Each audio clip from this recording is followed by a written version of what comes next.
SBI ক্লার্কের preliminary এক্সামিনেশনের পরে একটা মনের মধ্যে প্রশ্ন আসছে যে মেন্সের জন্য প্রিপারেশন নেব কি না, নাকি এসবিআই পিও প্রিলিমিনারিতে বা অন্যান্য এক্সামগুলোর জন্য প্রিপারেশান স্টার্ট করবে। তো এগুলো সমস্ত প্রশ্ন এবং পাশাপাশি কাট অফ কী যেতে পারে, যেটা একটা গুরুত্বপূর্ণ প্রশ্ন, সেগুলোর কিন্তু সমস্ত উত্তর এই ভিডিওটার মাধ্যমে তোমরা পেয়ে যাবে। দেখো, এসবিআই ক্লার্কের প্রিলিমিনারি 4টে দিনে 4টে করে শিফটে, মানে টোটাল 16টা শিফটে কিন্তু এক্সাম হয়েছে, 22, 27, 28শে ফেব্রুয়ারি এবং 1 মার্চ। তো দেখো, এই যে 4টে দিনে যে 4টে করে শিফটে এক্সাম হলো, প্রথম দিকের 1-2 দিন মানে 22শে ফেব্রুয়ারি এবং 27শে ফেব্রুয়ারি, সেই সময়গুলোতে আমার স্টুডেন্টদের সাথে যেরকম কথা হয়েছে তার ভিত্তিতে আমি বুঝতে পেরেছি যে সেই সময় কিন্তু অ্যাটেম্পটের রেঞ্জটা কিন্তু বেশি ছিল। কিন্তু যত দিন এগিয়েছে, মানে 28শে ফেব্রুয়ারি বলো বা 1 মার্চ বলো, সেই সময় কিন্তু অ্যাটেম্পটের পরিমাণটা ধীরে ধীরে কমতে শুরু করেছে, যেটা অন্যান্য এক্সামের ক্ষেত্রেও হয়, তবে এসবিআই ক্লার্কের ক্ষেত্রে সেটা কিন্তু বেশি পরিমাণে দেখা গেছে। তার মানে একটা জিনিস এইটুকু মানে ক্লিয়ার হয়ে যাচ্ছে যে 22শে ফেব্রুয়ারি বলো বা 1 মার্চ বলো, এই যে এক্সামগুলোর মধ্যে কিন্তু একটা অ্যাটেম্পটের কিন্তু একটা ভালো রকম রেঞ্জ দেখা যাচ্ছে। তার মানে অ্যাটেম্পটের যখন একটা ভালো রেঞ্জ থাকছে, তার মানে কিন্তু একটা নর্মালাইজেশন হবে, এটুকু ক্লিয়ার। মানে নর্মালাইজেশনের কথা আমি কেন বলছি, কারণ নর্মালাইজেশন যখন আসে তখন কিন্তু কাট অফ প্রেডিক্ট করাটা খুব কঠিন হয়ে দাঁড়ায়, যেটা এর আগে কিন্তু আরআরবি পিওর ক্ষেত্রে বা অন্যান্য এক্সামগুলোর ক্ষেত্রে কিন্তু হয়েছিল। অনেকের ক্ষেত্রে মনে একটা ডিসঅ্যাপয়েন্টমেন্ট কাজ করেছিল যে হয়তো কম অ্যান্সার করেছে, কাট অফ হয়তো প্রচুর যেতে পারে, সেই জন্য মেন্সের জন্য প্রিপারেশান নেয়নি, পরবর্তীতে কিন্তু তাকে সমস্যা ফেস করতে হয়েছে। তো আমি বলবো যে এই নর্মালাইজেশনের ফ্যাক্টরটা যেহেতু আছে, তাই জন্য তোমার কাট অফ প্রেডিক্ট করাটা যেমন খুব একটা টাফ জব, তার পাশাপাশি তোমাকে এই ডিসিশানটাও নিতে হবে যে মেন্সের জন্য ফোকাস করবো নাকি প্রিলিমিনারির জন্য ফোকাস করবো, কারণ এসবিআই পিওর কিন্তু প্রিলিমিনারি সামনে আসছে। এই সময় কিন্তু ডিসিশান নেওয়াটা একটি গুরুত্বপূর্ণ বিষয়, তাই জন্যই বলছি ভিডিওটা মন দিয়ে দেখো।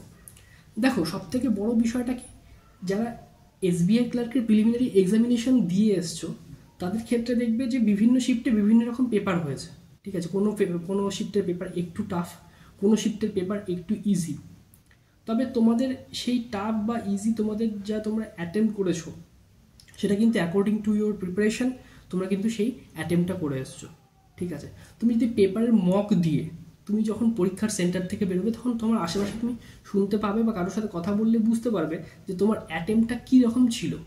আশা করি সেই ডেটাটা তোমরা পেয়েছো যে তোমার অ্যাটেম্পটা আর 5টা স্টুডেন্টের থেকে বা আর কটা স্টুডেন্টের থেকে কম কি বেশি, সেক্ষেত্রে তুমি কিন্তু একটা বুঝে যেতে পারবে যে আশেপাশে কি চলছে।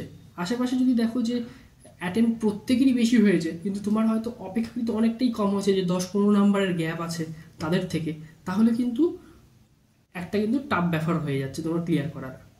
তবুও আমার মনে হচ্ছে যে এই এসবিআই ক্লার্কের কাট অফটা যে রেঞ্জের মধ্যে থাকবে সেটাই এবার বলতে চাইছি আমি।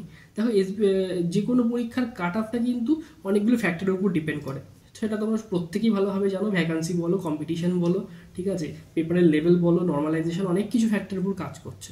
তো সেক্ষেত্রে আমার মনে হয় ওয়েস্ট বেঙ্গলে জেনারেলের কাট অফ যেতে পারে, সেটা আপ টু 73 থেকে মোটামুটি 80-র আশেপাশে। গত বড় কিন্তু 80 কাট অফ গেছিলো, ঠিক আছে, 80 কাট অফ গেছিলো গত বড়। তো এক্ষেত্রে আমার মনে হচ্ছে 73 থেকে 80-র মধ্যে এই কাট অফটা কিন্তু থাকবে, ঠিক আছে।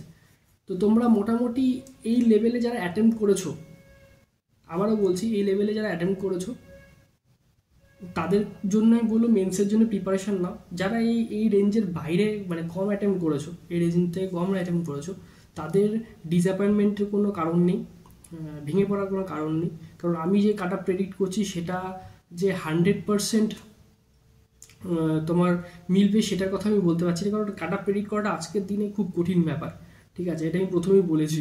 তো তোমরা মেন্সের জন্য প্রিপারেশান নাও, সাথে প্রিলিমিনারির জন্য প্রিপারেশান নাও।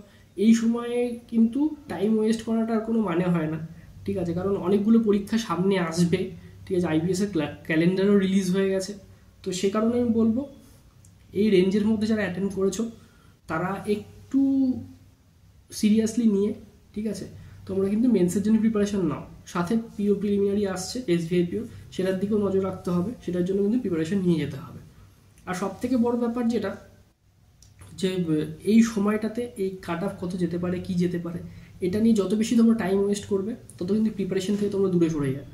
ঠিক আছে, হ্যাঁ একটা পরীক্ষা দেওয়ার পর একটা কোয়ারিজ থাকে যে আমি যেটা অ্যাটেন্ড করলাম সেটা কাট অফের মধ্যে আসবে কি না, সেটা একটা ব্যাপার ফ্যাক্টর থাকে, কিন্তু তবুও আমি বলবো সাথে সাথে প্রিপারেশনটা তোমরা চালিয়ে যাও।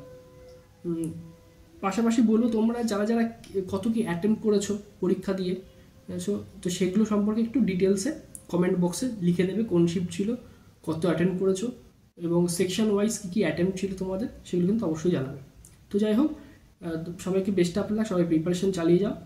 তো সবাইকে বেস্ট অফ লাক এই বলে ভিডিওটা শেষ করব, আর দেখা হচ্ছে ভিডিওর নেক্সট ভিডিও।